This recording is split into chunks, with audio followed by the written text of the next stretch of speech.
What's up, guys, and welcome back to another video on the channel. Today I've got a transfer special for you guys after what has been a pretty fascinating first day of the transfer window. There have been so many reports that have come out over the past 24 hours. I'm sure you guys haven't missed the endless amount of Hakimi reports that have come out. So let's start things off with those Hakimi reports that have come out over the past 24 hours. Reports are that Chelsea have apparently matched PSG's £56 million offer for the Inter Milan right back. But Inter Milan are looking for an offer in the region of £80 million to accept. But as we've seen already, Inter Milan are struggling financially. And apparently they've already missed a £10 million installment that they owed to Real Madrid for the transfer of Hakimi last summer, which puts Chelsea in a power position in terms of negotiating. And we've seen just how ruthless Marina can be when it comes to transfer dealings. Inter need the money. Chelsea know that. And they've already said that they were open to selling some of their stars this window to facilitate this lack of cash. However, reports have come out as well over the past 24 hours that Inter Milan could be interested in a cash plus player swap deal, with the two proposed players being Emerson and Christensen. I'll start off with Christensen. I can't really see this one happening. For the last 3 or 4 years, every window that comes up, there's rumors that Christensen's going to leave. But apparently the Chelsea hierarchy have a lot of faith in him, and I think especially now would be not the time to sell him. He's definitely in the best form of his Chelsea career this second half of the season, and he's probably the long-term heir to Silva in the centre-back role. But personally, I can't see this one happening. I think the story with Emerson, though, is a little different. I think if either of these two players were to be involved in a swap deal, I think Emerson is far more likely than Christensen. Emerson has been constantly linked with a move back to Italy for the past 2 seasons or so. And Inter Milan have been one of the teams that have shown the most interest in him. Now, obviously, as I said before, they don't have the finances to make a move for him. So involving him in a potential swap deal could be a way that they could get around that.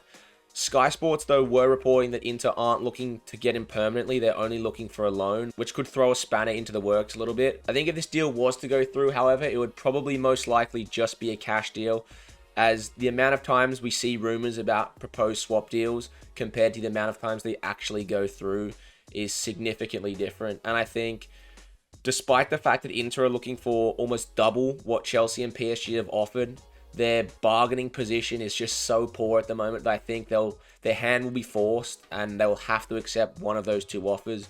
Whether they're able to drive the price up just a little bit, that we'll find out soon, but I don't think they'll get anywhere near the 80 million they want. I also don't think a swap deal with a player and cash will also come to fruition. I can see why Chelsea would be interested in a move for Hakimi, as he's been one of the standout fullbacks in Europe this season. He's been excellent in the Serie A for Inter, playing in the right wing-back position in Conte's 3-5-2. He's contributed to 7 goals and 11 assists in 37 league games, which is equal with Timo Werner, who's Chelsea's top contributor in the league this season. And I don't know if that says more about how good he's been this season or just how poor Chelsea have been offensively. I think it's probably a bit of both. He'll definitely be able to contribute to fixing Chelsea's attacking woes, especially if they're unable to secure that superstar striker signing that they're aiming to this window. Signing the 22-year-old would be an indication that Tuchel plans to stick with the 5-at-the-back formation that he's deployed since he came into Chelsea. And the only problem with this is that I think that would mean we would have too many attackers, as if he was to sign Hakimi, I think that would show that Tuchel considers Hudson-Odoi to be an attacking option and not a backup fullback. And this overload of attackers would be even more apparent if we were to sign that superstar striker. So it will be interesting to keep an eye out and see if there are any departures in the attacking department. Obviously, besides Tammy, who I think is pretty nailed on to leave this window. I think it will also be interesting to see what Tuchel will do with Reece James and where he sees his long-term future in the team, as it presumably isn't at right wing back if he was to sign Hakimi. Tuchel has already shown that he's a huge fan of Reece James.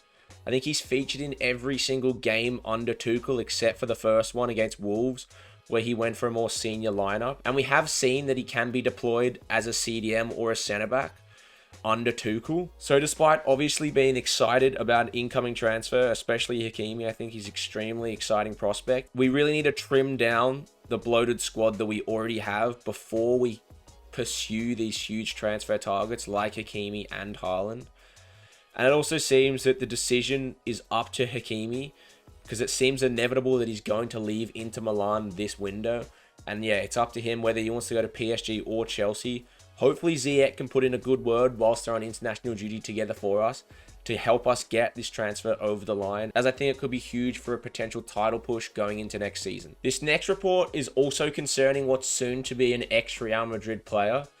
Reports from the Express are claiming that Chelsea manager Thomas Tuchel is looking to sign Sergio Ramos as an alternative to Rafael Varane this summer. Chelsea are reportedly in for a central defender this summer, and Ramos would be available on a free after a trophy-laden 16 years at Real Madrid. However, unlike the Hakimi story, I think this one's a bunch of rubbish, personally.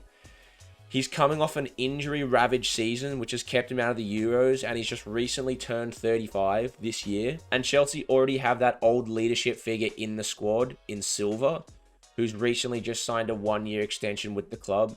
So for me personally, there's no real reason to sign another aging centre-back who's coming to the tail end of his career. We all know just how good a defender Ramos was in his prime, but for me personally, this just reeks of his agent putting out false stories, trying to secure him a better contract.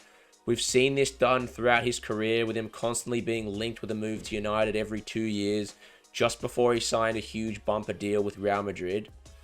And we also know Chelsea's policy with signing older players. We know Chelsea are very reluctant to offer more than 1 year and not extortionate wages. And for that reason, I personally can't see Ramos making a move to Chelsea this summer, especially after the resurgence in the form of Rudiger and Christensen, who both offer Chelsea a better long-term future than Ramos would. And as I discussed before, I think we're already stocked in the centre-back department.